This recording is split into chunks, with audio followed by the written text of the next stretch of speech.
Salut, bienvenue dans cette nouvelle vidéo. Aujourd'hui, j'ai le plaisir d'avoir avec moi Olivier Roland. Merci d'être là. Ouais, merci de m'avoir invité. Aujourd'hui, on va faire une petite interview et on va en profiter pour un petit peu démystifier, débunker certaines légendes urbaines, certains mythes autour de l'expatriation et des expatriés. Donc, on va voir différents points qu'on va passer en revue et on va en profiter aussi pour une petite présentation et puis ensuite, on parlera du livre qui est en préparation. Donc, est-ce que tu peux déjà commencer par te présenter pour ceux qui ne te connaîtraient pas encore ? Oui, écoute, moi j'aime bien dire que je suis un prof de liberté. J'enseigne comment créer, développer ton business web, mais en faisant en sorte que ton entreprise soit au service de ta vie et pas que ta vie soit au service de ton entreprise. Parce que beaucoup d'entrepreneurs, ils créent leur boîte puis deviennent esclaves de leur business. Ils bossent 70 heures par semaine, ils prennent jamais de vacances. Alors que voilà, moi c'était mon cas parce que j'ai arrêté l'école à 18 ans pour créer ma première boîte et c'est ce que je vivais. Et aujourd'hui, je travaille 20-25 heures par semaine et je voyage à peu près 6 mois par an, donc c'est pas le même style de vie. Et j'enseigne comment faire ça sur mes blogs. Et c'est aussi ce que j'enseigne, c'est comment avoir un écosystème dans lequel tu publies du contenu gratuit qui va attirer des fans, des prospects qualifiés et des clients. Donc voilà, j'ai une chaîne YouTube aujourd'hui qui a quelque chose comme 280 000 abonnés. Et puis différents comptes un petit peu partout. On peut dire que je suis un dinosaure du web, parce que j'ai démarré en 2007, donc ouais. commence à faire T'es notre grand-père à tous un peu, t'as été notre inspiration pour beaucoup, ouais. Voilà, et puis j'ai écrit un livre qui s'appelle « Tout le monde a pas eu la chance de rater ses études », et voilà, je suis assez content de dire que c'est un best-seller. Ouais, c'en est un, ouais, connu. Et ça fait aussi combien de temps que t'es expatrié ? Donc ça fait 8 ans que je suis expatrié. Ok. Donc tous les deux, on a quand même... quasi 20 ans d'expatriation à nous deux, puisque moi, ça fait 11 ans que je suis expatrié. Donc, ouais, ça va être pas mal d'expériences qu'on va pouvoir vous partager dans cette vidéo. Du coup, maintenant que les gens ont un peu une idée de qui tu es, on va parler des différents points que j'ai préparés un petit peu sur ces mythes qu'il peut y avoir autour de l'expatriation et des personnes qui s'expatrient. Le premier d'entre eux, c'est que tout le monde se barre avec pour seul objectif de payer 0% d'impôts. Qu'est-ce que tu en penses quand je te dis ça de but en blanc ? Clairement pas. Enfin, je veux dire, c'est complètement... stupide. Déjà, si on est dans une réflexion de vouloir diminuer ses impôts, c'est qu'on est déjà à un niveau de revenu qui est normalement assez confortable. Et ça serait complètement stupide d'aller dans un endroit qu'on déteste juste pour payer moins d'impôts. C'est sûr. Je veux dire, à la fin de notre vie, on va plus se rappeler de nos lettres d'amour que de nous relever mon cœur. Enfin, j'espère. Donc, si tu veux aller dans un pays, c'est un ensemble dont les impôts, bien sûr, sont un facteur, mais c'est juste un facteur parmi tant d'autres.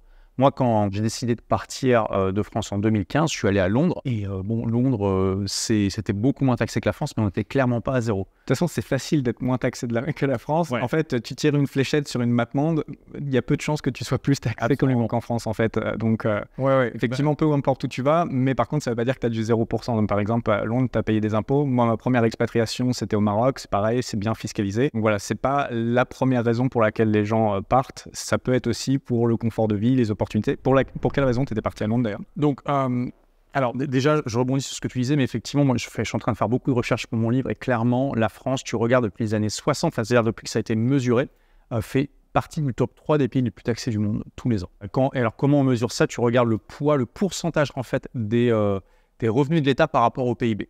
Et on est en moyenne 30% supérieur à la moyenne de l'OCDE, qui est de 30%, et nous, c'est genre 45%, tu vois. C'est juste, en France, c'est quand même assez taxé.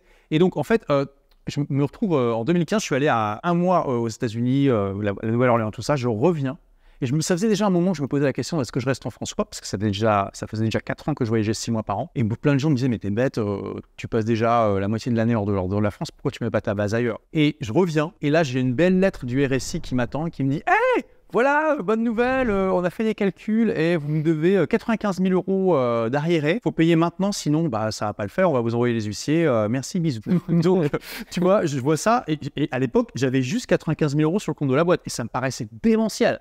Donc t'imagines, je reviens, en plus la lettre avait déjà 2 semaines, tu vois. Ouais. Donc je reviens, je vois ça, je me dis, mais c'est quoi ce délire ? Et je paniquais pas, mais je me dis, mais c'est vraiment, enfin, quand même, je me disais, j'espère qu'il se trompe. J'envoie à mon comptable qui me répond quelques heures plus tard en me disant, mais non, mais pas du tout, ils se sont complètement trompés, j'ai fait le calcul, vous leur devez 25 000 €, c'est quand même pas la même somme. Ouais. Et il me dit, effectivement, j'ai plusieurs clients qui ont le même problème, ils ont des bugs dans leur système informatique. Et je fais des recherches sur Internet et je vois qu'il y a plein d'articles de journaux qui parlent du problème et que même 2 ans plus tôt, en 2013, la Cour des comptes, qui est quand même l'organisme qui est chargé de vérifier que ça se passe bien au niveau de plein d'organismes, a décrit le RSI comme une catastrophe industrielle, tellement c'était mal géré. Et là, je me dis, mais on a la France qui est tous les ans le 2e ou 3e pays le plus taxé du monde et qui a un organisme dont on ne peut pas se désaffilier parce qu'on est obligé d'être affilié, qui est décrit comme une catastrophe industrielle par l'organisme chargé de le contrôler. Tu te dis, mais c'est quoi cette histoire? Et là, tu vois, j'ai eu une réflexion. Je ne l'ai pas formulée comme ça à l'époque, mais au bout d'un moment, je me suis dit, mais est-ce que j'ai un bon rapport qualité-prix entre ce que je paie et ce que je reçois? Et manifestement, là, il y avait un problème, il y avait un décalage, tu vois, entre le coût que c'était et la qualité de service. Et je me suis dit, OK, si tu attends un signe de l'univers, le voilà, quoi. C'était la goutte d'eau qui a fait déborder le vase. Du coup, je me suis dit, OK, je vais me barrer, mais où est-ce que je veux aller? Et là, j'ai hésité entre plusieurs villes, j'ai hésité entre Londres. Donc moi, je suis de Lille, donc je vivais à Lille à l'époque. J'ai hésité entre Londres, Barcelone, Amsterdam et Malte. Alors, Londres, Amsterdam, Barcelone, parce que je connaissais les villes et j'aimais bien. Malte, c'est parce qu'à l'époque, tout le monde allait à Malte, c'est en 2015. Donc, je suis allé à Malte 15 jours, ça m'a convaincu de ne pas y aller. Et c'est là où on en vient. Et clairement, de ces 4 destinations, Malte, c'était la moins taxée de tout ce que je viens de dire. Ouais. Absolument. Mais clairement, je me suis dit, c'est pas pour moi, c'est trop petit, c'est trop desséché. Peut-être passer 15 jours, ça va, en vacances, mais vivre là-bas, non, je pourrais pas. Ouais. Et j'ai choisi Londres pour plusieurs raisons. Déjà, c'était juste à côté de j'étais pas sûr que j'étais prêt à aller vivre à l'étranger, même si pour moi, ça faisait partie, c'était l'étape d'après, en fait, tu vois, parce que voyager 6 mois par an pendant quelques années, c'est bien. Tu te dis, bon, bah, je vais franchir un nouveau cap en allant à l'étranger. Mais Londres, voilà, c'était à 1h30 de train de Lille. Tu vois, donc je me suis dit, si jamais j'ai le cafard, je veux voir voilà, mes amis, ma famille, je prends le train, c'est super, c'est très agréable. Ça va me permettre de booster mon anglais, parce que j'avais quand même un gros accent français. Je suis fasciné par la culture anglo-saxonne, donc bah, parfait, Londres, c'est génial pour ça. J'ai regardé, alors c'est clairement pas un paradis fiscal, la Grande-Bretagne, mais j'allais diviser mon taux d'imposition par 2 quand même, ce qui est quand même pas négligeable. Plus bah voilà, la vie culturelle, gastronomique. Bon, ce qui est important à Londres, c'est que t'es pas obligé de manger britannique. Hein. Donc voilà, donc je veux dire, t'as le monde entier. Enfin voilà, c'est juste une énorme ville dynamique, super intéressante. Et je me dis bon bah franchement, dans le pire des cas, si j'aime pas, ça sera une expérience, tu vois. Donc puis voilà, je suis parti, ça a été vite, hein. Dès que j'ai pris la décision, un mois plus tard, j'avais déménagé. Et à ce moment-là, tu faisais quel business? J'avais toujours ce business-là. Ça fait le business que j'ai décrit, donc où j'enseigne. Finalement, ma formation phare, c'est Blogueur Pro, c'est sur comment tu utilises le marketing de contenu pour créer un business au service de ta vie. Ça fait depuis fin 2010 que j'ai cette formation. Puis je vends d'autres trucs. J'ai des formations sur les webinars, sur comment faire des lancements et ce genre de choses. Donc ça fait depuis fin 2009 que j'ai ce business et cette formation. Et donc, tu as gardé ce même business en allant là-bas, parce que ça, c'est aussi un point que j'avais noté, mais très bas. Oui. Les gens qui ont peur de s'expatrier parce qu'ils ont peur de la continuité qu'il va pouvoir y avoir dans le nouveau pays. Est-ce qu'ils vont avoir accès pour pouvoir faire du business au processeur? Est-ce qu'ils vont avoir accès, par exemple, au compte bancaire, etc. On peut aborder directement ce point-là. Ouais. En fait, c'est génial, il y a une continuité incroyable. Sur les business web, c'est très, très facile, en fait, de bouger d'un point à un autre. Et en fait, je dirais même plus que même si vous allez dans un pays où vous n'allez pas trouver les processeurs de paiement nécessaires, etc., parce qu'il y a eu plein de gens qui m'ont dit ouais, mais Panama, t'as pas Stripe. En fait, je m'en fous qu'il n'y ait pas Stripe à Panama. On peut utiliser des sociétés à un autre endroit pour utiliser Stripe, par exemple. Absolument. Donc ça, c'est important de bien comprendre que si vous vous expatriez quelque part, vous n'êtes pas obligé d'utiliser tout ce qu'il y a dans ce pays-là. Vous pouvez utiliser des processeurs de paiement de d'autres pays. Vous pouvez utiliser des structures, des sociétés dans d'autres pays. Et toi, justement, tu as pu faire la transition, du coup, vers l'Angleterre sans aucun problème dans ton business, sans aucune coupure, en fait. Non, et puis voilà, je veux dire, c'est ça qui est incroyable avec un business sur le web, c'est qu'on est complètement libéré de la tyrannie de l'endroit, qui d'ailleurs, je pense, est extrêmement disruptif pour les États aujourd'hui, c'est-à-dire que la population n'a jamais été aussi mobile. Et maintenant, le pire, c'est que c'est même pas juste les entrepreneurs, c'est même les employés. Il y a tellement de gens qui travaillent à distance. Je veux dire, le Covid a fait en sorte que des centaines de millions de personnes, peut-être même des milliards, faudrait voir, se fassent initier au travail à distance. Je veux dire, c'est devenu mainstream. Alors qu'avant, ça n'était pas tant que ça. Je pense que c'est une vague qui va être profondément... Ouais, ça va être un challenge pour les États, parce que là, ça va vraiment les mettre en compétition. Là, rien que dans cet immeuble, il y a plusieurs employés de sociétés américaines qui habitent ici, qui travaillent pour des sociétés américaines. Oui, et en fait, bon, c'est tout le sujet de mon livre, mais là, on rentre dans un monde où il y a un marché de juridictions qui se battent entre elles pour vous proposer les meilleures conditions pour vous attirer. Et ça, on pourra en parler plus tard, mais c'est vraiment incroyable. En fait, le seul pays qui vous prend pour acquis, c'est le pays d'où vous venez. Ouais. Et alors, pas tous les autres, mais des dizaines se battent pour vous les attirer. Et c'est profondément disruptif. Et donc, oui, pour revenir sur cette facilité de transition, non, c'est... Voilà. Ouais, de toute façon, c'est la civilisation. T'as Stripe, t'as tout, il n'y a pas de souci. Tout fonctionne. Aussi au niveau des devises, parce que là, Londres, tu étais donc en pound. C'est quelque chose qui fait toujours peur aux gens d'aller à un autre endroit. Il y a des gens, par exemple, j'ai déjà fait des vidéos sur la Turquie, sur l'Argentine, qui disaient mais c'est des pays pourris parce que les devises s'effondrent. En fait, ce qu'il faut bien comprendre, c'est que tu n'es pas obligé, quand tu vas t'expatrier dans un pays, de stocker ta fortune dans la devise pourrie du pays. C'est en vrai fait. que c'est vraiment un cliché, mais ça, c'est les gens qui sont pas partis. Qui n'ont pas beaucoup voyagé, qui n'ont pas vraiment une vision internationale, qui n'ont pas fait de business international, qui ne comprennent pas qu'on peut avoir des comptes à différents endroits et que ça n'a pas forcément à être corrélé en fait, avec l'endroit où on vit. Oui, et je veux dire, c'est pas. Et c'est l'exemple de la Turquie. C'était pas parce que vous êtes en Turquie, vous êtes obligé d'avoir un compte en livre turc. En fait, vous pouvez ouvrir des comptes en euros et en dollars. Ouais, en Turquie même. Oui, dans des problèmes dans des centaines de pays, enfin des dizaines. Il y a 190 pays, donc peut-être pas des centaines, mais voilà, en tout cas des dizaines et des dizaines. En Angleterre, j'avais des comptes en euros et en dollars. Ouais, mais même en Turquie, tu peux avoir euros, dollars, et plus de Turkish lira, bien sûr. Ouais. Et donc, tu pourrais, ça serait pas conseillé, mais tu pourrais stocker tes dollars ou tes euros sur ton compte en Turquie. Oui, la Turquie, c'est pas le meilleur pays pour ça, mais non. Et vous avez plein de juridictions qui proposent des comptes. Exactement, et c'est justement ce que je dis, c'est que tu n'es absolument pas obligé d'avoir ton argent dans ton pays, et parfois c'est même mieux de ne pas l'avoir dans ton pays et de l'avoir dans des juridictions plus safe, Singapour, d'autres endroits, par exemple Suisse, Luxembourg, etc. C'est ce que je recommande, de ne pas avoir tous ces œufs dans le même panier. Exactement. Exactement. Et ouais, donc voilà, Londres, en fait, j'avais mes comptes en pounds pour ma vie sur place, mais l'essentiel de l'argent que je gagnais, je le gardais en euros, et puis il y avait aussi des dollars que je gardais. Et voilà. Okay. Donc voilà, ça c'est un faux problème, et je pense que c'était bien qu'on l'aborde parce que pour beaucoup de gens, c'est un blocage en fait, ce truc des pays qui n'auraient pas accès à Stripe ou pas accès à des plateformes pour vendre. Amazon par exemple, dans le passé. Alors maintenant, Amazon accepte quasi tout le monde, mais dans le passé, par exemple, le fait d'avoir une société panaméenne permettait de vendre sur Amazon USA, mais pas Amazon Europe. Tu vois, il y avait des choses comme ça. Et donc, il y avait des gens qui avaient peur de s'expatrier, d'avoir une société ici, parce qu'ils pensaient que ça allait les couper niveau business. Et pareil pour ce qui est des devises. Donc, c'était bien qu'on fasse ce point-là. Ensuite, le point suivant, c'est de partir dans des pays peu fiscalisés ou pas fiscalisés du tout, où on paye 0% d'impôts. C'est illégal, on va se faire rattraper, on va avoir des problèmes, etc. C'est un truc sur le web, les gens nous disent, voilà, le fisc va vous courir après. Qu'est-ce que tu en penses de ça? Non, si tu fais les choses bien, c'est légal. Exactement. Tout, en fait, c'est la façon dont tu structures ton départ et même ton retour. J'ai envie de dire, en allant plus loin que ça, c'est si un jour tu devais revenir en France, l'important, c'est aussi de bien structurer son retour, d'avoir toutes les preuves que pendant les années où tu n'étais pas là, tu payais des impôts dans un autre pays, où tu étais résident fiscal d'un autre pays. Et il n'y a pas de souci, en fait. Enfin, il n'y a pas de problème. On ne cherche pas à vous matraquer absolument, en fait. Voilà. C'est sûr qu'après, il y a la légalité et il y a les contrôles que vous allez vous taper. Ouais. Oui, je pense que si tu reviens en France après des années en tant qu'exilé fiscal dans un pays de paradis fiscal, tu as un ou deux lasers là. Ouais, l'idéal en fait quand tu as vécu dans des pays à 0%, genre vraiment blacklist, c'est de faire un tampon, de refaire une résidence fiscale pendant 2 ans avant de rentrer en France. Tu vas dans un pays intermédiaire peu fiscalisé, tu vas au Monténégro, tu vas à un régime spécial par exemple en Italie où tu as des abattements jusqu'à 90% d'impôts. Tu vas dans les régions du sud de l'Italie, tu vas passer 2 à 5 ans, et après tu rentres progressivement. Et tu dois revenir en France un jour? Pas du tout, justement, c'est un point. C'est la question qu'il fallait que je te pose. Okay. Donc, comment parler de ce 0% des expatriés qui se barrent pour absolument 0%? Est-ce que s'il y avait 0% d'impôt en France, tu retournerais demain en France? Si c'était le seul pays, c'est sûr que ça serait, on va dire, parmi les critères, ça serait un critère intéressant. Mais je pense pas. Alors, faut voir si tous les autres pays, tu as 90 et la France 0. Bon, non. Dans l'environnement actuel. Oui, non. Parce que il n'y a pas que les impôts. Il n'y a pas que les impôts. Honnêtement, dès qu'on se met à voyager, on se rend compte que le monde est vaste. Ouais. Il y a énormément d'endroits incroyables dans le monde, mais vraiment. Forcément, tout est plus exotique que son pays natal, c'est un peu logique.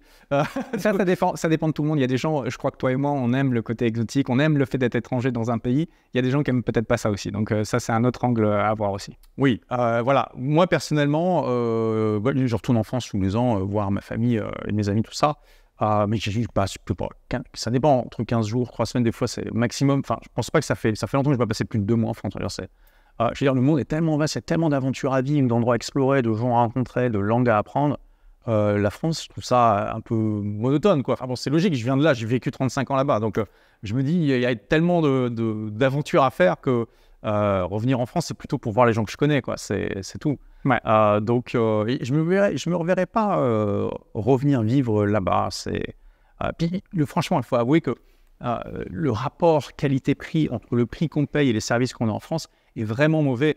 Dès qu'on se met à voyager, on se rend compte. Je veux dire, c'est pas juste voyager, dès qu'on se met à vivre à l'étranger, on se rend compte que, étant donné le prix que ça coûte en termes d'impôts, non, mais là, je parle derrière, si c'était 0% d'impôt. Ouais, mais en fait, ça gommerait pas la sécurité qui est extrêmement mauvaise en France, qui pour moi serait un énorme problème. Ce serait un gros non, en fait, de revenir avec ma famille en France. Ça serait un gros non au niveau de l'éducation, la qualité de l'éducation qui est en chute libre, les tensions sociales qu'il peut y avoir. Voilà, enfin, pour moi, c'est pas un environnement qui est intéressant, même à 0% d'impôt. Et on en revient à tout à l'heure, tu disais, voilà, si pour payer 0%, est-ce que tu vas aller te mettre sur une île Caïman ou sur les îles Caïmans où il n'y a rien à foutre, tu vois?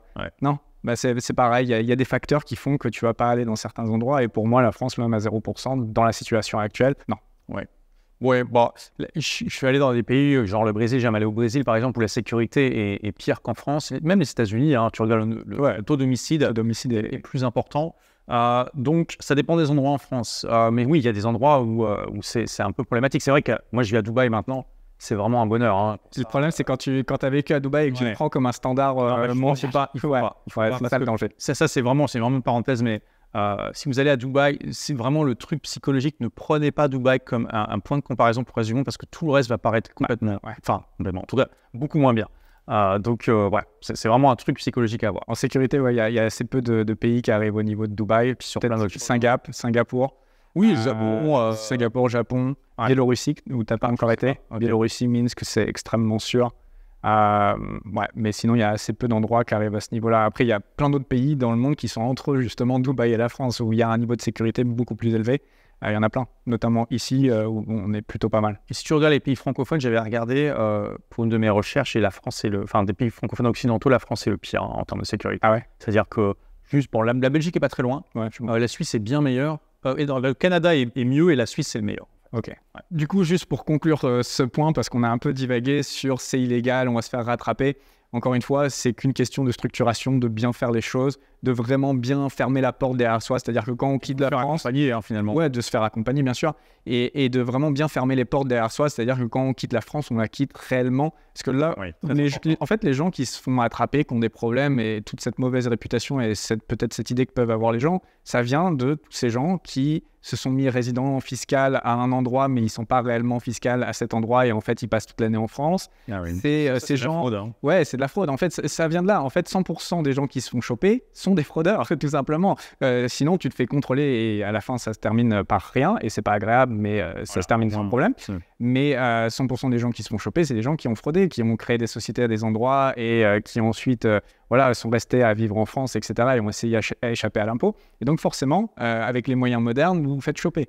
Donc en gros, si vous voulez pas rentrer dans ce problème d'avoir un rattrapage ou quoi que ce soit, bien, il faut à chaque fois faire les choses bien et réellement devenir résident fiscal dans un nouveau pays, réellement bien s'inscrire dans tout ce qu'il faut et couper tous les ponts que vous aviez avec la France, tout simplement. J'ai d'accord. Je reviens sur cette notion qu'aujourd'hui, il y a un marché de juridiction qui se bat pour vous, mais que le pays d'où vous venez vous prend pour acquis. Et c'est celui qui va être le plus motivé pour vous garder dans ses filets. Et donc, idéalement, il ne faut rien avoir dans son pays d'origine. Après, il faut nuancer, hein, parce que bon, on peut quand même, ça dépend de ça. En fait, ça dépend. Non, mais ça dépend de comment c'est structuré. C'est la question qu'on me pose 1 milliard de fois. Est-ce que je peux garder de l'immobilier en France? Ça, c'est la question à 1 milliard, quoi. À 1 milliard, ça dépend comment c'est structuré. Ça dépend si ça peut être considéré comme un point de chute ou un lieu de résidence. Et c'est là où est le problème. Et en fait, c'est encore une fois, si vous structurez ça bien, détenu par une SCI, qu'il y a des locataires, que vous n'en avez pas la jouissance, non, ça ne va pas être considéré comme votre lieu. Mais il ne faut pas que, du coup, ton empire immobilier soit plus gros que celle de ton patrimoine. Exactement, oui. Alors, donc c'est pour ça que ça va être du conseil fiscal, cette vidéo. Voilà, si tu es dans un pays où tu as un traité qui te protège, il n'y a pas de problème. Mais si tu es à Dubaï, par exemple, où le traité ne te protège pas, tu dois faire attention à ce que tes revenus français ou ton patrimoine français ne soit pas supérieur à ce que tu as dans le reste. Donc, si vous voulez être tranquille à 2000%, vous n'avez rien dans votre pays. Rien. Pas une ligne téléphonique, pas de compte bancaire, rien. Après, mais ça se nuance et c'est un avocat fiscaliste qui va pouvoir vous dire, mais l'idéal, c'est de rien avoir. Personnellement, c'est la ligne que j'ai prise, c'est de... Bon, moi, j'avais des appartements en France que j'ai vendus. J'en ai encore 3 que je suis en train de vendre, mais voilà. Je veux dire, et c'est minime sur son patrimoine. Absolument minime, oui. Ensuite, le point suivant que je voulais aborder, c'est souvent, il nous a reproché que c'est immoral, que c'est pas patriote de quitter la France quand tout va mal. Là, c'est un peu sans dessus, sans dessous, le pays. C'est très fiscalisé. Et nous, on part vers des pays qui sont moins fiscalisés ou pas fiscalisés, pour le cas de Dubaï dans ton cas, pour le cas de Panama sur certains types d'activités, des pays où les choses vont globalement mieux. Qu'est-ce que tu réponds au fait de ne pas être patriote, de ne pas rester à te battre pour ta patrie? Alors, c'est une question qui est très, très, très intéressante et je vais l'aborder en détail dans mon livre parce que, en fait, déjà, quand tu regardes d'où vient le patriotisme, à la base, c'est quelque chose d'assez nouveau en fait dans l'histoire. Les gens pensent que ça a toujours été le cas. Mais si tu prends par exemple, dans mon livre, je donne l'exemple de François en 2000 et François en 1500. Regarde le François de 1500, c'est un sujet du duché de Bretagne qui lui-même est intégré au royaume de France. Mais François ne se sent pas français. Il n'a pas de notion d'être français. Pour lui, c'est un sujet du royaume de Bretagne et oui, du royaume de France. Mais si par exemple, à l'époque, je ne sais pas, Carcassonne se fait attaquer, qui faisait aussi partie du royaume de France, François de 1500 ne va pas se sentir investi d'une mission sacrée de défendre Carcassonne, parce que Carcassonne, déjà François, il ne parle pas le français, il parle le breton, peut-être un peu de latin s'il est éduqué. Sa patrie, entre guillemets, il n'y a pas de notion de patrie vraiment, mais sa patrie, c'est sa communauté en fait. C'est les gens avec qui il a un contact direct, donc c'est son village, c'est le comte, qui est enfin, son seigneur qui est juste au-dessus de lui, il sait qu'il y a un duc de Bretagne qui est un peu son chef principal. Et puis, il sait qu'il y a un roi de France au-dessus, mais c'est assez nébuleux pour lui. C'est comme si aujourd'hui, on se disait, oui, il y a le Conseil de l'Europe quand on est français. C'est un truc un peu nébuleux. Pour nous, notre chef, entre guillemets, c'est le président. Là, c'était pareil à l'époque, tu vois. Et si Carcassonne se fait attaquer, Carcassonne, il ne parle pas la même langue que lui, c'est pas la même culture, il n'a jamais mis les pieds, il n'a jamais rencontré quelqu'un de cette ville. Il ne va pas se sentir une mission sacrée d'aller la défendre. Donc, s'il part en guerre pour défendre Carcassonne, c'est parce que son seigneur lui a demandé d'intégrer une armée, parce que le duc de Bretagne lui a demandé, parce que le roi de France a demandé au duc de Bretagne. Enfin, tu vois, c'est toute une relation hiérarchique comme ça. Mais lui, il va rentrer en guerre, il va peut-être sacrifier sa vie, non pas pour défendre sa patrie, mais par honneur envers le serment qu'il a fait à son seigneur, en fait. Ou éventuellement, si Carcassonne est attaqué par une armée qui n'est pas de sa religion, la religion de François, s'il est très croyant, ce qui était le cas beaucoup à l'époque, il va peut-être s'engager dans une armée pour défendre ses valeurs religieuses. Mais il n'y a pas de notion de patrie, tu vois la différence. Et donc, la notion de patrie, elle a été créée en gros à partir du XVIIe, XVIIIe siècle. Et ça a été, c'est ce qui a forgé les États-nations aujourd'hui. Ça vient en fait, en gros, d'une invention qui est l'imprimerie, tout simplement. Avant l'imprimerie, tu prenais le royaume de France, c'était un patchwork comme ça de régions avec des cultures et des langues différentes et qui ne se sentaient pas vraiment faire partie de la même sphère culturelle. Et l'imprimerie a permis d'imposer une langue sur tout un territoire. Tu regardes l'histoire de comment le français est devenu la langue en France, c'est en gros, on a effacé les cultures régionales, tout simplement. Il y a des régions encore aujourd'hui en France où on a certains, voilà, la Bretagne, l'Alsace, la Corse, mais dans beaucoup de régions, même aujourd'hui en Alsace et en Bretagne, je veux dire, les gens qui parlent alsacien et breton, c'est vraiment une minorité de minorités. Et tu vois, moi je viens du Nord, mes grands-parents parlaient le ch'ti, mes parents le comprenaient, moi je connais 4 mots. Donc tu vois le truc comme ça. Donc, un des points que je vais mettre en avant dans mon livre, c'est qu'aujourd'hui, Internet, c'est une imprimerie sous stéroïdes. Donc, l'imprimerie, ce qu'elle a fait aux cultures régionales, je pense qu'Internet va le faire aux cultures nationales. C'est-à-dire que, finalement, qu'est-ce qui fait que le François de 2000, si jamais Carcassonne se fait attaquer, va se sentir investi une mission sacrée de défendre la patrie? C'est simplement l'histoire qui se raconte comme quoi il fait partie de cette communauté. C'est une communauté imaginaire, un pays, en fait.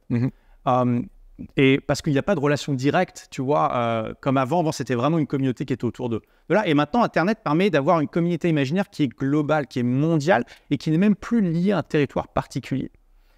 Donc, cette histoire d'être patriote, ça vient en partie de toute une histoire, une culture qui est liée à une certaine avancée technologique et qui aujourd'hui est en train de se faire disrupter fortement. Aujourd'hui, il y a des gens qui se sentent plus attachés à une communauté en ligne qu'à leurs voisins, par exemple.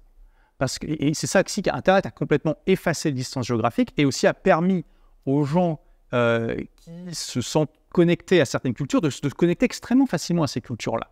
Tu vois, nous, par exemple, on va dire, dans une culture d'entrepreneurs nomades, de ce qu'on appelle les digital nomades en anglais.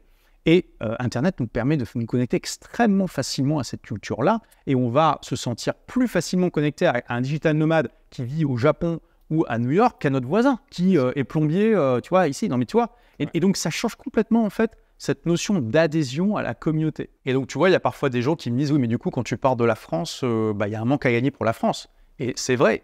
Mais ce que je dis aussi, c'est que ce manque à gagner ne tombe pas dans un trou noir. Bien sûr, quand tu parles de la France, en gros, c'est quasiment impossible de ne pas diminuer ton taux d'imposition. Mais il y a quand même souvent une imposition. Et du coup, ça veut dire que déjà, il y a d'autres pays qui vont récupérer une partie de cet argent. Parfois, des pays qui en ont plus besoin que la France. Et également, cet argent, alors toi, tu vas avoir plus d'argent quand même, puisque tu es moins imposé. Et pareil, cet argent, il ne tombe pas dans un trou noir. Tu vas l'investir, tu vas le dépenser, tu vas participer à l'économie globale, tu continues à contribuer à l'humanité, en fait. En fait, le patriotisme, quand on regarde, c'est juste donner sa solidarité à une toute petite partie de l'humanité qui est située sur un petit bout de terrain quelque part, finalement. Parce qu'un pays de 65 millions d'habitants, bon, on ne va pas faire de maths, mais c'est rien du tout par rapport à 8 milliards de personnes. Pourquoi tu veux donner ta solidarité à 65 millions de personnes plutôt qu'à 8 milliards? Et pourquoi tu veux donner ta solidarité à un bout de terrain qui est même pas de 1% de la surface de la planète par rapport au reste, tu vois? Au final, c'est un argument qui peut être vu comme étant assez provincial, tu vois? C'est comme si un mec tu es dans un village et tu pars à la grande ville et il y a le mec du village qui dit « Oh, mais tu vas partir, mais du coup, le village, il va dépérir. » Bah, tu dis « Bah oui, bon, enfin, moi j'ai une vision plus large où je contribue à un ensemble plus large que ce que tu vois, tu vois? » Donc, il y a aussi, vous pouvez élargir votre vision comme ça. Et je pense qu'Internet va, sur le long terme, élargir notre vision et nous rendre moins attachés à un pays, un territoire et tout ça. Est-ce que ça a des communautés un petit peu de citoyen du monde? Oui, complètement, ouais.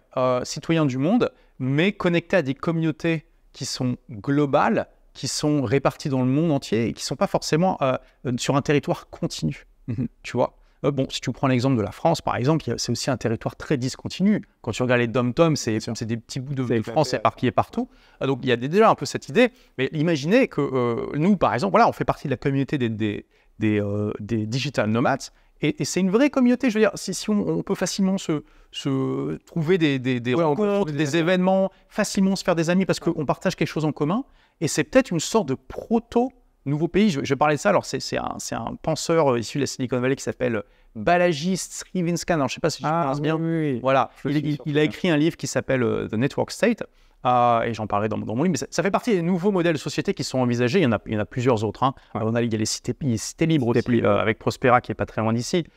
Mais c'est cette idée que dans le futur, on aura peut-être des nouveaux pays qui vont émerger, mais qui partiront du digital avant de partir du physique. Et qui ensuite s'incarneront dans différents endroits physiques qui n'auront pas besoin d'être continus. Bon, on pourra en parler longtemps comme ça. Ouais. Mais au final, peut-être que je pense que le patriotisme va rester, mais il va diminuer en importance. C'est un petit peu comme quand tu regardes la puissance, et la puissance et l'influence de l'Église catholique en 1500 par rapport à aujourd'hui. Et puis ça va évoluer tout simplement. Je pense que c'est peut-être pas diminuer en importance, c'est juste ça va évoluer, ça va se manifester d'une autre manière. Puisque ça va être des communautés web, Oui, ça va être absolument. Ça va être différent en fait. On a besoin de faire partie d'une communauté. Oui, je pense. C'est un besoin humain fondamental. Mais le fait que là, en ce moment, vous ayez un attachement fort à un pays, ça vient, quand vous regardez les facteurs qui ont contribué à l'émergence de ça, ça vient avant tout de certains facteurs technologiques qui ont permis au gouvernement de l'époque de centraliser leur pouvoir, de diffuser une langue en particulier, tout ça. Et ça, c'est en train d'être discuté fortement par les technologies qui ont été créées dans les... Je vais répondre à cette même question du coup sur le immoral, pas patriote. Et moi, ma réponse, elle est assez différente de la tienne. Elle était extrêmement intéressante, la tienne. La mienne, c'est que, en gros, je pense que le pays est gangréné, qu'il va mal à un point qu'il n'y a plus grand-chose à faire et que la vie est courte. Moi, je vois ça. Peut-être que certains vont trouver ça extrêmement égoïste, ce que je veux dire. Mais je trouve que ma vie est courte et c'est pas un combat que j'ai envie d'entreprendre. Et le fait de ne pas payer d'impôts en France, c'est aussi une façon de ne pas financer les gouvernements, les politiques actuels qui ont mené le pays là où il est.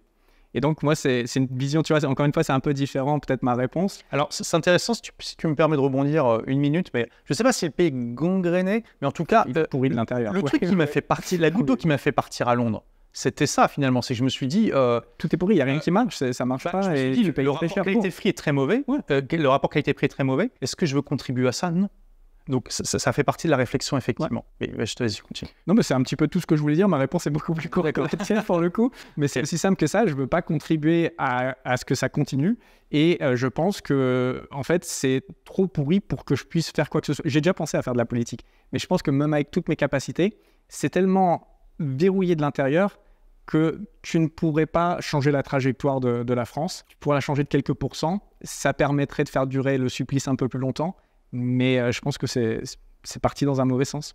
Et qu'il y a d'autres puissances émergentes qui vont devenir les France de demain, si tu veux, les pays forts de demain, si tu veux. Et je pense que c'est plus amusant sur une vie courte de surfer la vague, tout simplement. C'est extrêmement égoïste peut-être. Ouais, C'est ma façon de voir les choses. oui, puis quand tu as finalement une adhésion plus à l'humanité qu'à une population en particulier, il n'y a pas vraiment de raison de rester dans un pays dont tu ne crois pas en l'avenir, en fait. C'est aussi ça. Je veux dire, imaginons que tu vivais en Union soviétique pendant la période communiste. Est-ce qu'il fallait être un patriote et rester dans ce pays ou il valait mieux te barrer?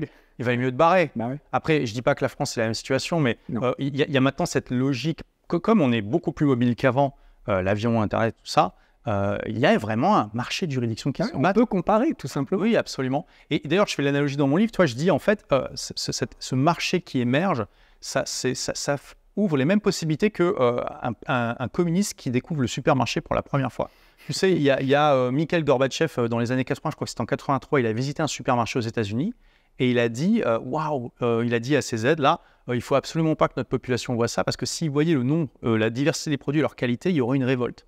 Parce qu'à l'époque, au niveau soviétique, il y avait souvent un seul produit ou très peu de variations. Fallait faire la queue. Enfin, c'était pas du tout la même qualité, la même diversité. Et d'ailleurs, Boris Yeltsin a eu la même réflexion au début des années 90 en visitant un supermarché américain. En fait, c'est la même chose. Quand vous passez du statut de OK, je dois subir un monopole dans les services de gouvernance, c'est-à-dire qu'il n'y a qu'un seul État qui peut me fournir des services de gouvernance, à je peux choisir parmi les dizaines de pays qui se battent entre eux pour m'attirer. C'est la même chose que quand vous passez de je dois faire 1 heure de queue pour avoir une baguette à ça y est, je suis dans un supermarché et je peux acheter pour pas cher des milliers de produits. Ouais, c'est la même des chose. sortes de baguettes différentes avec des qualités différentes et parfois pour un prix moins cher que l'autre où il fallait faire 1 heure de queue. Donc c'est pareil, c'est ce que vivent beaucoup de Français à l'heure actuelle si on doit faire la comparaison. Le point suivant que j'ai dans absolument toutes les vidéos où je vais parler de fiscalité, d'expatriation, etc., c'est vous rentrez dans tous les cas pour vous faire soigner en France. Donc vous ne payez pas d'impôts en France, mais les expatriés fiscaux rentrent se faire soigner en France. Qu'est-ce que tu en penses de ça? Alors j'ai entendu aussi beaucoup et à chaque fois je réponds, mais quand tu dis ça, tu t'appuies sur ton intuition ou tu as été regarder des études qui ont étudié le sujet? Parce que je suis désolé. J'ai fait des recherches, j'ai rien trouvé. Alors, malheureusement, il n'y a pas d'études sur le sujet. Mais du coup, on peut parler de notre expérience personnelle. Bon, moi, je connais des centaines, si ce n'est des milliers d'entrepreneurs français qui se sont expatriés. J'en ai connu qu'un seul dont la femme est rentrée pour accoucher, qui vit à Dubaï. Je lui ai dit, mais pourquoi tu n'accouches pas à Dubaï? Et il m'a dit, oui, mais en fait, elle est encore fiscalement en France. Elle a le droit à certains trucs et tout ça. Donc, comme elle a payé pour... et puis, il m'a dit aussi, surtout sa famille, il veut pas venir à Dubaï et tout ça. Donc, c'est un phénomène qui existe, mais qui est extrêmement infinitésimal. Je veux dire, moi, ça fait 8 ans que je suis parti, je me suis pas fait soigner en France pendant 8 ans. Parce que nous en pareil. Je veux dire, mais dans les gens qui posent cette question, tu vois qu'en fait, il y a énormément d'angles morts dans leur vision du monde. C'est souvent, en fait, clairement, pour moi, quelqu'un qui pose cette question, c'est un Français qui n'a pas assez voyagé, en fait. Ouais. C'est ce que j'appelle quelqu'un qui est monopays. C'est-à-dire qu'il est né dans un pays, il s'est fait éduquer dans ce pays, il parle juste la langue de ce pays, ou peut-être une autre langue, mais bon, sans plus. Il travaille dans ce pays, et il va prendre sa retraite dans ce pays, il va faire des enfants dans ce pays, il va mourir dans ce pays, enfin voilà. Il fait tout dans le même pays. Et du coup, il a des œillères, c'est-à-dire qu'il ne voit pas, en fait, c'est très difficile pour lui de pouvoir comparer les choses. Et beaucoup de Français sont absolument persuadés que la Sécu, c'est le meilleur système du monde. Et qu'ils ont les meilleurs hôpitaux du monde. Alors, parce que c'est ce qu'on leur a dit. Il faut aller faire un petit tour. Hein. Mais oui, en fait, c'est ça. Ça, c'est vraiment le point où tu vois tout de suite quelqu'un qui a pas assez voyagé. C'est que ils vont dire, oui, mais en France, on a les meilleurs hôpitaux du monde ou un super système de santé. Et je lui dis, mais comment tu le sais? Tu as comparé avec d'autres trucs ou tu répètes ce qu'on t'a dit? Et en fait, ils répètent ce qu'on leur a dit. Bon, c'est tout. Mais en fait, en Angleterre, je veux dire, voilà, je vais te raconter une anecdote assez rigolote. Je vais voir le médecin pour la première fois en Angleterre. Et à la fin de la séance, la consultation, je lui demande, mais combien je vous dois? Et donc là, elle me regarde, elle me dit, mais comment ça, combien vous me devez? Je dis, je sais pas, il faut que je vous paye, non? Et elle me fait, I see you are French. Tu vois, je vois que vous êtes français. Et donc, en fait, en Angleterre, les soins sont entièrement gratuits. Tu n'as pas besoin de payer ton médecin du tout, quoi. Et tu vois, et moi, là, il y a une grosse croyance qui s'est brisée. Parce que, je sais pas, on a un peu on imagine que dans les pays anglo-saxons, au moindre rhume, tu as des gens qui sont en train de mourir dans la rue et tout ça, mais pas du tout. En Angleterre, tout est gratuit de A à Z. Tu n'as pas à besoin de mot gratuit avec la santé, ça c'est le truc. Oui, non, bien sûr. Alors, mais non, mais attention, les cotisations sociales sont 3 fois moins chères qu'en France. Oui, mais il y en a c'est ça qui est dingue. C'est payant. Ah, il y en a. C'est toujours payant. Non, mais d'accord. Rien de gratuit. Mais tu vois, tu as les cotisations sociales qui sont 3 fois moins chères qu'en France et on te demande d'avancer 0 points de ce quand tu vas au truc. Alors, après, je suis pas en train de dire que c'est parfait. clairement, je pense que la qualité des soins est moins bonne qu'en France. Ok. À vue de nez, je dirais 80%. Mais 3 fois moins cher pour 80%, et le rapport qualité-prix est infiniment meilleur. Ok. Voilà. Donc, en fait, voilà, il faut sortir cette idée que la France a le meilleur système de santé. Je ne dis pas qu'il est mauvais, mais Décadent. Hein. ouais, tu vois, à Dubaï, par exemple, la qualité des soins est juste incroyable. C'est cher Dubaï quand même. Alors, hein, si tu n'as pas une assurance, moi Voilà, mais c'est obligatoire d'avoir une assurance à Dubaï. En fait, mais après, elle peut te couvrir plus ou moins. Et si tu prends la plus cheap, ça coûte que dalle. Absolument. Et un généraliste à Marina, alors sûrement qu'il doit y en avoir moins cher, mais c'était genre $200 quelque chose. Non. Si, pour enfants, tu peux avoir. généraliste. Ah oui, d'accord. C'est genre 100. Normalement, c'est plutôt 50. Hein. C'est genre 800 AED. Ouais. Ouais, bah, là tu peux trouver moins cher. Il y a un vrai marché, il y a un libre marché de la santé à Dubaï. Non, mais là, je te parle, c'est pour ça que j'ai précisé, si tu veux rester dans ton quartier Dubaï Marina et que tu veux être dans la jolie petite clinique, tout bien, c'était ça, c'était genre 800 dirhams. Donc, ouais, ça me paraît cher par rapport au prix, je connais, mais bon, c'est peut-être un spécialiste et tout ça. Mais donc, Dubaï, c'est intéressant parce que ils ont le même système qu'en Suisse, ils ont le même système que l'assurance auto en France. C'est-à-dire qu'il est obligatoire de prendre une assurance santé, mais tu peux la choisir librement parmi les acteurs du marché. Et oui, bien sûr, il faut la payer, mais quand tu regardes le prix par rapport à ce que ça te couvre, ça coûte infiniment moins cher que la Sécu en France. C'est ça aussi, les gens ne se rendent pas compte. Ils ont l'impression que la Sécu, c'est gratuit, mais c'est pas du tout. Il a fait, et en fait, s'ils payaient quelque chose de privé, ils en auraient bien plus pour leur argent. Absolument. Et en parlant d'argent, je pense que quelque chose que les gens font pas quand ils me mettent ce genre de commentaires, c'est qu'ils prennent pas en compte combien ça coûte d'aller se faire soigner en France. C'est-à-dire que moi, je me déplace en business class, donc un billet business class pour aller en France, déjà, ça... D'accord, mais, non, mais même, des gens... même si tu prends un billet éco, ça coûte de Panama, ça coûte 700 ou 1000 $, j'imagine. Moi, ça me coûte 4000 $ déjà d'aller en France. Ça me fait perdre 11 heures d'avion à l'aller, 11 heures au retour. Ça me fait perdre 22 heures. Plus le Quel intérêt? Il n'y a pas d'intérêt. J'ai aucun intérêt. C'est-à-dire que moi, j'ai fait des petites opérations en 11 ans. Forcément, il m'est arrivé des trucs. J'ai eu un kyste. J'ai eu 2-3 petits trucs, des dents, etc. L'intérêt d'aller en France, financièrement, en temps, en qualité de service, il n'y a pas, ça n'a aucun intérêt. Parce que pour avoir un spécialiste en France, il faut des mois pour prendre un rendez-vous. Ça, c'est un truc dont on n'a pas parlé. Je pense que c'est le cas à Dubaï, mais ici, pareil, 24-48 heures, tu as un spécialiste top niveau dans les meilleurs du pays. Tu peux avoir un rendez-vous. En France, si tu veux un des tops du pays, je pense que les rendez-vous sont à 2 mois ou 4 mois peut-être. Ouais, donc il y a zéro intérêt. Il y a zéro intérêt. Donc, ça me fait plaisir vraiment qu'on prenne le temps. J'allais en faire une vidéo entière, mais au moins, on le fait dans ce passage, c'est assez cool. Sur le fait que voilà, d'aller se faire soigner en France, ça fait aucun intérêt. Qu'il y a des assurances à l'international, qu'on peut avoir des assurances qui nous couvrent. Et ça coûte beaucoup moins cher que la Sécu, il n'y a pas photo. Hein, donc voilà. Et en plus de ça, il y a le tourisme médical. C'est-à-dire vous pouvez très bien aller dans des pays, maintenant ça se développe de plus en plus. J'ai vu par exemple en Israël, il y a des hôpitaux qui ont des pages juste pour les gens qui viennent en Israël juste pour se faire soigner. La Thaïlande, pareil, la Thaïlande c'est très connu. Il y a un rapport qualité-prix des soins en Thaïlande qui est juste énorme. La Turquie c'est connu pour les implants capillaires, exactement.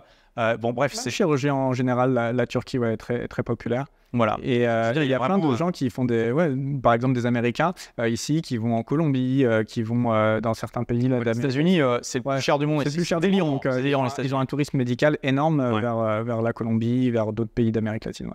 Donc voilà, je veux dire, il faut aussi se rendre compte, maintenant, il y a un marché des systèmes de santé. Il faut se rendre compte de ça. Et les gens qui sont monopays, qui écoutent trop ce qu'on leur raconte à la télé, ils ne s'en rendent pas de compte, en fait.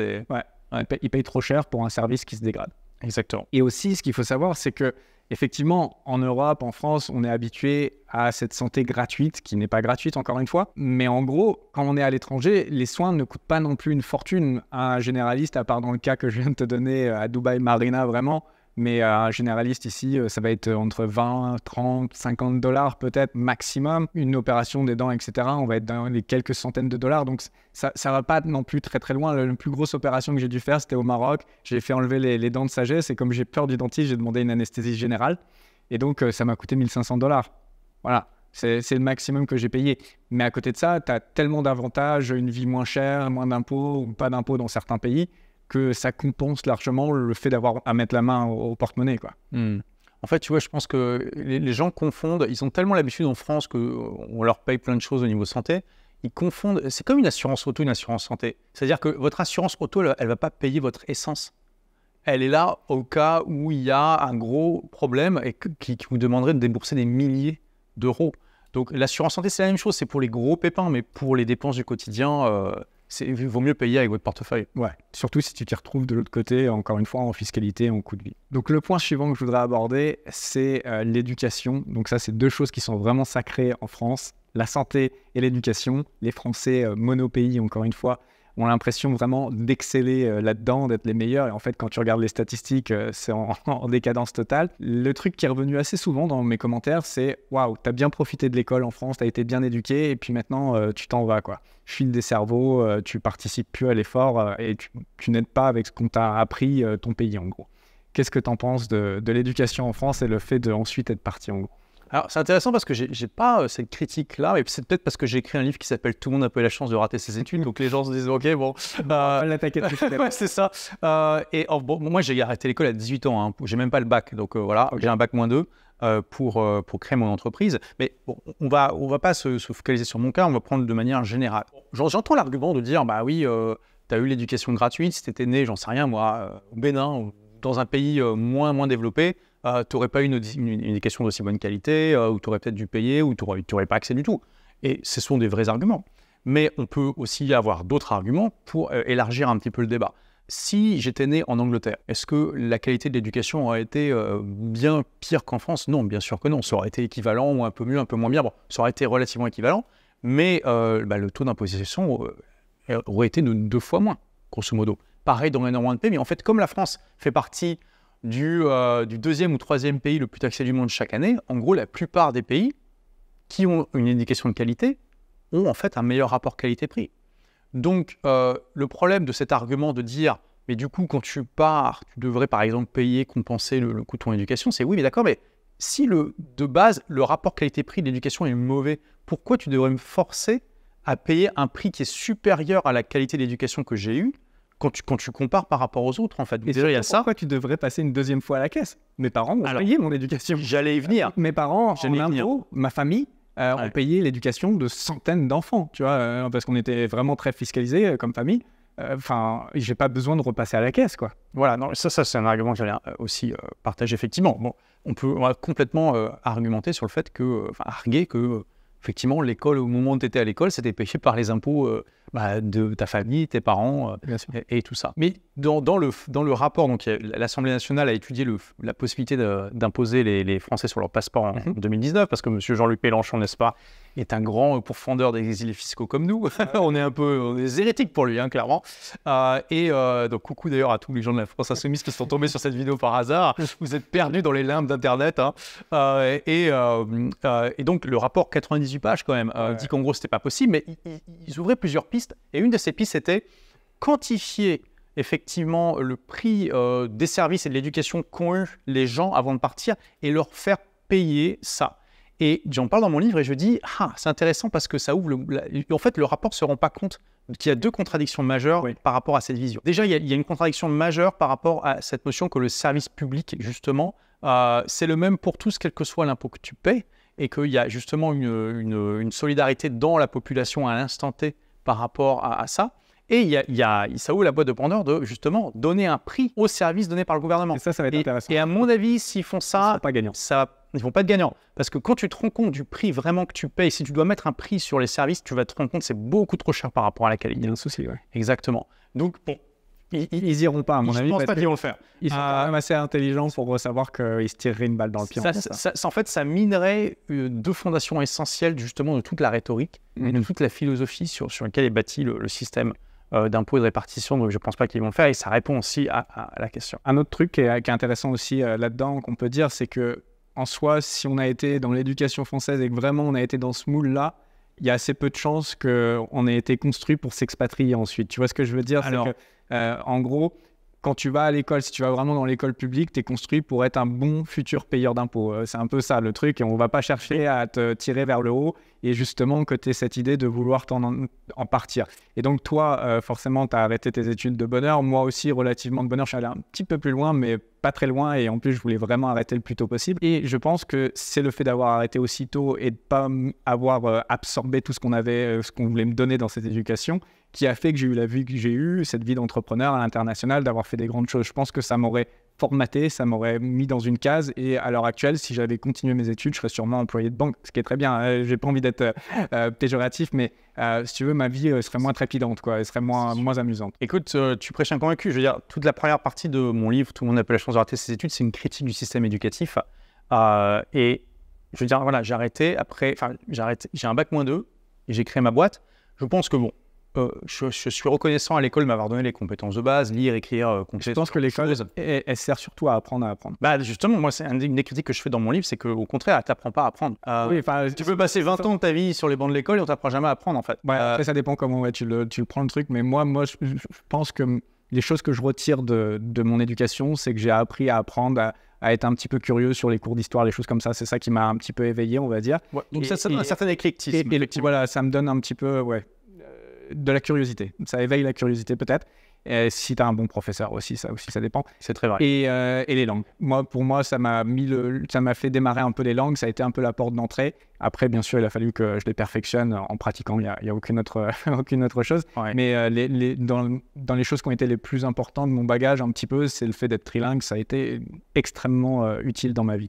Mais c'est tout ce que je retiens de l'école, sincèrement. Il n'y a rien. Moi, j'étais très mauvais en anglais à l'école. Ça m'a donné les bases. Mais c'est surtout quand j'ai décidé de m'y mettre moi-même que je me suis amélioré. Et donc, au-delà de ces choses pour lesquelles je suis reconnaissant pour le système éducatif, je considère quand même, de manière générale, que j'ai réussi malgré l'école et pas grâce à elle. Et c'est important. Donc, une des critiques que je fais dans le livre, c'est dans mon précédent livre, donc j'ai vraiment fait une recherche approfondie sur comment le système éducatif moderne est né. Et quand tu regardes, en fait, dans la plupart des pays occidentaux, et y compris la France, il a été créé vers la fin du 19e siècle et avec des objectifs très précis. En gros, il fallait éduquer suffisamment la population pour avoir des citoyens productifs dans l'économie de la fin du 19e siècle. Ça veut dire quoi? Des esclaves modernes. Je vais pas jusque-là, mais bon, des bons employés, des bons ouvriers, des bons soldats. C'est ce que l'État de la fin du 19e siècle voulait. Et donc, ça veut dire que donner les compétences de base aux gens pour qu'ils aient ça, mais aussi apprendre l'obéissance à l'autorité. Tu regardes, au 19e siècle, tout le monde était en uniforme. Il y avait le maître sous son estrade, qui était l'autorité suprême, qui avait le droit d'ailleurs de faire des services physiques avec la règle et tout ça. Bon, bien sûr, ça a évolué depuis, mais quand tu regardes, et c'est organisé comme une usine, en fait, l'école, même encore aujourd'hui. C'est-à-dire, tu as la sonnerie toutes les heures pour dire qu'il y a la fin des cours, tu vois, comme à l'usine. Enfin, c'était organisé comme une usine pour fabriquer en masse des citoyens productifs dans l'économie. Mais ça veut dire que l'école cherchait des gens qui obéissent à l'autorité et que pour les personnes qui sont des iconoclastes, des créatifs, des entrepreneurs, des gens qui créent leur propre chemin, et c'est tout ce que j'essaie de démontrer dans la première partie du premier livre, c'est que c'est pas conçu pour eux. L'école n'est pas conçue pour ces personnes-là. Et donc, effectivement, ça rejoint ce que tu dis. Après, je pense qu'on peut être... Moi, c'est ce que j'appelle les rebelles intelligents, tu vois. On peut être un rebelle intelligent, faire tout le parcours scolaire, tu sens quand même qu'il y a un mismatch. Mais au bout d'un moment, tu vas essayer de te créer ta propre voie, ton propre truc. Et effectivement, je pense que ces gens-là sont beaucoup plus susceptibles de s'expatrier que les autres. Effectivement. Et pareil, l'éducation aujourd'hui, c'est devenu de plus en plus obsolète. Le système éducatif a de plus en plus de mal à être adapté au monde moderne parce que le monde moderne évolue extrêmement vite. Exactement. Et le système éducatif a une inertie énorme.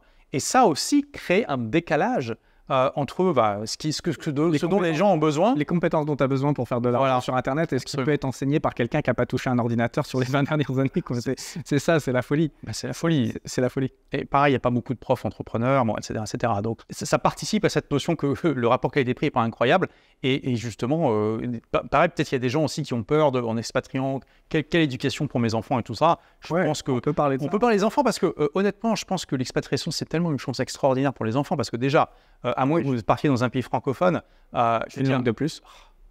Incroyable, tu vois. Mon ami Michael Ferrari, qui est un infopreneur aussi, il vit au Portugal, il a pris une gouvernante britannique pour ses enfants. Donc ses enfants, ils ont 6 ans, ils sont trilingues. Ils parlent français, anglais, portugais. Wow. Quel meilleur cadeau donner à ses enfants? À 6 ans, ils maîtrisent 3 langues importantes et ils n'ont même pas conscience d'avoir fait des efforts pour apprendre. Tu t'imagines le cadeau? C'est des éponges. Avant 5 ans, 8 ans, il me semble, ils peuvent vraiment apprendre autant de langues. Facilement. Ouais. Donc c'est absolument plus l'exposition à différentes cultures et tout ça. Tout de suite, tu es plus motivé. Dès le départ, tu n'es pas dans le pays. Ouais. Non, mais l'adaptabilité de l'enfant après, en choses entrepreneuriales, etc., il va pouvoir mieux gérer les problèmes quand il a été confronté dans sa vie à plusieurs peut-être déménagements dans des pays qui ne sont peut-être pas le pays de base de ses parents, etc. Ça donne une grosse flexibilité dans la vie. vie, je pense, à l'enfant après. Absolument. Enfin, je pense que c'est un des meilleurs cadeaux que vous pouvez donner à vos enfants que de les prendre avec vous dans votre expatriation. Et après, en termes d'éducation, il y a des écoles partout. Ouais. Il y a des écoles françaises, si vous voulez qu'il ait une éducation à la française, vous pouvez. Si Presque vous voulez. dans tous les pays, ouais. Ouais. Et d'ailleurs, c'est très intéressant. À Dubaï, je me suis retrouvé dans une soirée avec des profs des différentes écoles françaises. Et c'était tellement intéressant de discuter avec eux parce que clairement, c'est des profs, ils n'ont pas du tout une démarche entrepreneuriale. Mais en fait, on se rejoignait complètement sur la démarche nomade. C'est-à-dire que les profs des écoles françaises à l'étranger, c'est des gens qui adorent vivre à l'étranger et qui passent d'une école à l'autre, d'un pays à l'autre, en fait, dans leur carrière. Ils vont rester 2, 3, 4, 5 ans, ça dépend dans un pays, puis après ils bougent, tu vois. Et aucun de ceux à qui j'ai parlé, il y avait, je sais pas, 10, 15 personnes dans cette soirée, ne voulaient rentrer en France. Eux, c'est ce que l'on disait, c'était manque d'exotisme, trop boring. Puis certains qui avaient le même discours que toi, que le pays part un peu en cacahuète, tu vois, et tout. Et puis, en gros, c'était pour eux, c'était la punition de rentrer en France, tu vois. Mais en même temps, en ayant cette démarche pas du tout entrepreneur, donc, tu vois, c'est rigolo. Bon, il y a aussi une catégorie de gens qui sont nomades sans être entrepreneurs. Tu vois. Ouais. Bref. Donc ça, c'était la parenthèse. Mais sinon, on parlait de l'éducation. Ouais, c'est un point qui était intéressant, un point que je n'avais pas prévu. C'est pour les gens qui s'expatrieraient, qui auraient peur pour l'éducation de leurs enfants. Il n'y a pas de souci, il y a des écoles de qualité. À part forcément, si tu vas t'expatrier au fin fond du Nicaragua, peut-être, oui, dans la jungle, oui, là, tu dans ce cas-là, mais tu peux prendre des... Voilà, il peut avoir des... Après, il y a des curriculums. Je sais plus, je voulais le sortir pour cette vidéo. Il y a un curriculum d'un brillant homme d'affaires qui le met à disposition, ça te dit rien, pour toute la scolarité et pour faire du homeschooling. Faudra que si je le trouve, je le mettrai en dessous. Si quelqu'un le connaît, le met en commentaire en dessous. Il me semble que c'est un homme d'affaires ou un investisseur de haut niveau, au calibre, qui a créé un curriculum qui est dispensable directement à la maison. Alors après, ça c'est le truc, le homeschooling, je pense que c'est extraordinaire. Après, c'est un don de soi, parce qu'il faut faire des sacrifices sur la croissance de son business. Si tu commences à éduquer tes enfants, c'est extrêmement chronophage. Mais je comprends, et il y a énormément de gens qui me suivent d'ailleurs, qui sont pro-homeschooling. Je sais que c'est quelque chose qui remonte souvent chez mes clients. Donc il y a toute une trend, et je sais qu'il y a beaucoup de pays en Occident qui l'interdisent, et c'est aussi une raison pour pas mal d'entre eux d'aller... s'expatrier dans d'autres pays, pour pouvoir éduquer leurs enfants de leur manière. Or ça, il y a également des écoles de qualité. Si vous êtes dans des grandes capitales, ici, il y a des écoles américaines, voilà, des top écoles, il n'y a pas de souci, quoi. On peut éduquer ses enfants à un très haut niveau, au-dessus du niveau européen, sans problème à l'étranger. Dernier point que je voulais aborder avec toi, c'est l'accès au crédit. Donc ça, c'est aussi un truc qui revient très très souvent. Je ne veux pas m'expatrier parce que je voudrais investir dans la pierre, et en France, je vais avoir un accès au crédit. Donc c'est vrai que historiquement, ça a été une façon très facile, entre guillemets, de s'enrichir pour les Français, pour les Européens, parce qu'ils avaient accès à du crédit pas cher, ils pouvaient s'endetter à 115%, donc ils pouvaient emprunter pour le bien, plus les frais de dossier, plus les travaux. Enfin, c'était incroyable. La donne est en train de changer, et je pense que ceux qui ont cette mentalité, cette stratégie, vont se brûler les doigts. Je pense que ça va plus être aussi facile que ce qu'ont fait les générations d'avant, où ils pouvaient emprunter dans des bien meilleures conditions que ce qui est le cas actuellement. Donc, beaucoup de gens disent, voilà, si je vais à l'étranger, je ne vais pas pouvoir emprunter. Donc, déjà, c'est encore une fois, c'est un peu le mono-pays de se dire qu'il n'y a que la France, l'Europe, qui vit l'Occident avec les États-Unis, qui vit à crédit, et le reste du monde, il ne paye que cash. Il n'y a pas de banque dans les autres pays. Il y a pas de, on ne peut pas faire du... encore du troc, il faut que tu ramènes des chèvres pour... Donc, il y a une vérité, c'est que dans le passé, jusqu'à très peu, emprunter en Europe était extrêmement bon marché, extrêmement facile si on compare avec le reste du monde, et même les États-Unis. Emprunter aux États-Unis est plus cher, même quand c'était pas les taux actuels. Oui, il y avait des taux en France qui étaient démentiels. Oui, c'était proche du 1%. Donc c'est l'argent est gratuit, quoi. C'est free money, oui. Ouais. C'est ça. Même il y a eu des pays européens qui étaient en taux négatif. Tu pouvais emprunter en taux négatif, je sais plus où. Pays nordiques, il y en avait un. On payait pour avoir des prêts ? Ouais, on te payait pour avoir un prêt. Ouais. On va dire que le contexte est en train de changer, mais en tout cas, il y a de l'accès au crédit ailleurs. C'est juste que les conditions d'accès à ce crédit ne sont pas aussi faciles. Je vais donner quelques exemples et après je vais te laisser parler de ton expérience, parce que toi, carrément, tu as investi à crédit à l'étranger dans un pays où tu n'étais même pas résident. Tout à fait. Donc des pays où on peut investir et accéder au crédit, il y en a plein. Donc déjà les Émirats, c'est juste qu'il faut un down payment entre 25 et 50%. Ça dépend combien de temps ça fait que tu es résident, quel profil tu as, etc. Mais avec 25% d'acompte, en gros, tu peux faire financer 75% du bien. Tu as également République dominicaine. Tu as Panama ici. Donc là, en ce moment, Panama, j'ai un ami qui s'est renseigné dernièrement, c'est 5,5 les taux d'intérêt. En France, on est à 3,5 au moment où on fait cette vidéo, 3,5. Il y a 2% de différence, mais tu te fais matriculer 70% d'impôts le reste de l'année. C'est un calcul. C'est un calcul. Les États-Unis, à travers une LLC tout simplement, par contre, il faut 2 ans d'historique. Ils veulent 2 ans d'historique. Et ensuite, tu peux investir même à 100%. Donc, il y a un bon accès au crédit. Voilà, bon, ça, c'est un petit peu les options que je connais. Mais en fait, quasi tous les pays en remplissant certaines contraintes. Donc, parfois, il va falloir devenir résident du pays. Parfois, il va falloir faire un certain apport. Mais dans l'ensemble, tu peux faire du crédit, surtout si tu as des bons dossiers, que tu investis dans des bonnes choses et que tu as un bon profil. Encore une fois, c'est ça le problème. Je pense qu'il y a beaucoup de gens, ils pensent, voilà, ils vont arriver demain à Panama et ils veulent faire du crédit directement sans faire d'apport. Et ils sont connus ni dev ni nadant par la banque, ils n'ont aucun profil bancaire, ils ne sont même pas encore résidents et ils pensent qu'ils vont pouvoir lever de la dette. Bah non, mais ça marcherait nulle part. En France, ça ne serait pas possible. Et dernier truc, avant que tu partages ton expérience, même si on voulait investir en France en tant qu'expatrié non résident en France, il y a des pôles pour non-résidents pour investir dans les banques. J'ai un ami qui est à la BNP, par exemple. Alors, encore une fois, ce n'est pas aussi avantageux parce qu'il faut mettre 20% sur la table à peu près du prix du bien. Mais en termes de taux, c'est un tout petit peu plus que ce qu'aurait un résident. Voilà, on peut toujours investir. Voilà. Donc, je voudrais effacer ce mythe qu'on ne peut pas avoir de crédit en s'expatriant ou en payant plus d'impôts en allant dans des pays fiscalement légers. On peut toujours avoir accès à la dette et ça serait une hérésie de penser qu'il faut absolument vivre dans un pays où tu es taxé à 70% et où tu n'es pas content de la qualité du rapport qualité-prix pour pouvoir accéder au crédit. Je te laisse partager ton expérience, toi. Oui, alors bon, déjà, je tiens à dire que je déteste l'immobilier personnellement. Je vois ça comme un mal nécessaire. C'est aussi pour ça que je vends mes apparts en France et tout ça. Mais effectivement, j'ai acheté un immeuble au Québec, à Laval, juste à côté de Montréal. Okay. Et donc, c'est intéressant parce qu'effectivement, j'ai obtenu un prêt avec ça. Donc, tu n'es pas résident, je suis canadien. Tu n'es pas canadien. Non, je ne suis pas canadien. Voilà. Et donc, je me suis connecté donc, à la banque Desjardins. Ouais. Et donc, le conseiller m'a expliqué en fait que je pouvais investir en tant que non-résident. Il demandait 35% d'apport. Ok. Voilà, et il m'a dit en fait, c'est juste qu'on sait que si jamais, admettons, scénario du pire, vous ne pouvez plus rembourser, on saisit votre bien, on le vend, c'est impossible que le bien ait diminué de 35% sa valeur. Donc on sait que dans tous les cas, on est gagnant et donc on n'a pas de risque pour nous.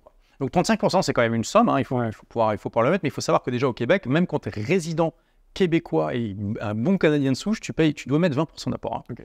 Donc, tu as juste 15% de plus par rapport à la population. Je pense que c'est une chose saine. Je pense que ce n'était pas bien les crédits à 1% avec zéro d'apport, etc.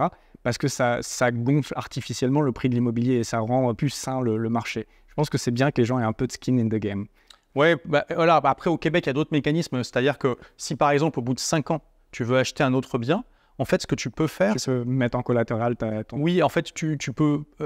en 5 ans, ton bien a pris de la valeur normalement. Tu as remboursé une partie de ton prêt. Et tu peux, en fait, te faire prêter sur la nouvelle valeur de ton bien. Et donc, tu vois, tu peux avoir une sorte d'effet boule de neige comme ça. Par contre, il faut bien gérer ton truc. Ouais, ça commence à être dans la bonne dynamique parce que c'est pas toujours sûr qu'au bout de 5 ans, ton bien va valoir plus cher que 5 ans avant. Mais tu vois, j'ai une amie au Québec, Stéphanie Milo, que j'avais interviewée il y a quelques années. À 44 ans, elle avait 97 appartements au Québec grâce à ce mécanisme-là. Okay. Donc, en fait, c'est vrai qu'en France, le gros avantage pendant longtemps, c'est cette capacité d'emprunter la totalité de la somme, voire même plus, pour pouvoir payer le notaire et tout, et les travaux. Dans beaucoup de pays, c'est pas le cas, mais il y a d'autres mécanismes qui existent. Donc au Québec, il y a ça par exemple qui fonctionne aussi très bien. Bah voilà, c'est un petit peu tout ce que je voulais aborder en idées reçues, en débunkage que je voulais faire. Je pense qu'on a abordé les points qui revenaient souvent dans les commentaires en dessous, qui étaient assez négatifs, assez souvent sur les gens qui partaient, etc. Est-ce qu'on peut terminer un petit peu par une présentation du livre qui est en préparation? Parce que ça, c'est quelque chose qui m'intéresse, qui colle bien avec la thématique de cette vidéo. Donc, si tu peux nous dire un petit peu... Oui, bien sûr. Le livre sera sur comment les États modernes sont disruptés par Internet et la mondialisation de manière générale et comment tu peux tirer ton épingle du jeu dans ce nouveau monde. Donc, je n'ai pas encore le titre définitif, mais ça sera peut-être « Tout le monde a pas eu la chance de quitter son pays ». Okay. Je pense peut-être même à un titre... Ça sera un clin d'œil au premier, c'est bien. Voilà, ouais. Et je pense à un titre même un peu plus rentre-dedans qui serait « Tout le monde a pas eu la chance de virer son pays ». Mais c'est un peu agressif quand même, donc voilà, je ne sais pas si vous pourrez dire dans les commentaires d'ailleurs s'il y en a un que vous préférez ou si vous avez d'autres idées. Ça sera ça en fait sur pourquoi les États modernes se font complètement disrupter. Donc je parle de ce nouveau marché de juridiction qui s'ouvre, du fait que les gens ne vont pas avoir les mêmes adhésions, mêmes communautés et tout ce genre de choses en fait qu'on est en train de voir se dérouler sous nos yeux. On voit aussi les États qui essaient de s'organiser en cartel comme l'accord de l'OCDE sur la taxe globale pour essayer de limiter au maximum la casse. Mais je pense que sur le long terme, la tendance est claire.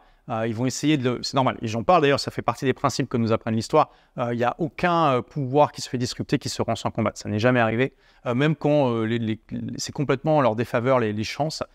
Et donc là, je pense les États vont essayer de se battre pour essayer de freiner ça, mais ils vont perdre, sauf s'il y a d'autres technologies de centralisation qui arrivent peut-être l'IA.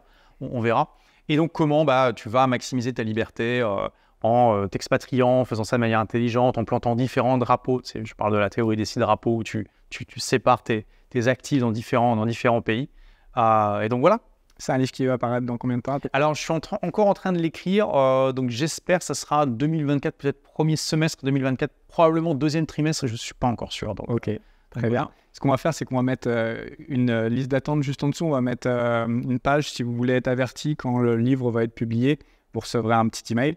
Je te mettrai donc un lien vers une landing page que tu vas faire. Ouais, ok. Ça. Oh, merci. Ouais. Et je préviendrai les gens de temps en temps. Ouais. Mais je pense que ça va être un livre vraiment génial. Si j'avais dû écrire un livre, ça aurait été un comme ça, vraiment, parce que c'est vraiment très poussé et c'est sur des thématiques qui me passionnent et qui nous passionnent tous les deux. D'ailleurs, c'est vrai que c'est pas la thématique dont tu parles le plus sur ta chaîne, un petit peu plus dernièrement, mais dans le passé, c'était une thématique dont tu ne parlais pas beaucoup, mais en vrai, tu es extrêmement calé sur l'expatriation, fiscalité, etc. Donc, ça va être un très bel ouvrage. Je vous le recommande déjà d'avance et en plus, je vais être cité dedans, donc c'est un honneur pour moi. Et donc, voilà, vous aurez toutes les informations juste en dessous en description. Je mettrai également le lien vers ta chaîne YouTube, ton compte Instagram peut-être. On mettra tes social media juste en dessous. Est-ce que tu as quelque chose pour terminer l'interview à dire? Non, écoute, merci de m'avoir invité. Et puis voilà, pour ceux qui s'inscriront à la mailing list, je vous donnerai des nouvelles aussi régulièrement. À mesure. Voilà. Ok, super. Merci beaucoup. À très bientôt. Ciao. Voilà, c'est là-dessus qu'on va terminer cette interview. J'espère sincèrement que vous aurez passé un aussi bon moment que moi. Si c'est le cas, eh bien, n'oubliez pas de nous le faire savoir en nous laissant des énormes pouces vers le haut, des commentaires et également en vous abonnant à la chaîne en activant la petite cloche. Et puis enfin, pour ceux qui seraient intéressés par le fait de réorganiser leur vie et leur business à l'international, eh bien, sachez que je propose une formation qui s'appelle la Offshore Mastery, dans laquelle vous allez retrouver du contenu vidéo et également un mastermind, donc un groupe avec des membres qui sont aux 4 coins du monde et qui échangent des informations de terrain au quotidien. Donc si c'est quelque chose qui vous intéresse de rejoindre la formation vidéo et la communauté, eh bien n'hésitez pas à cliquer sur le premier lien qui est juste en dessous et on se retrouve soit dans l'espace membre de la formation, soit dans une prochaine vidéo YouTube. Je vous dis à très bientôt. Ciao, bye bye.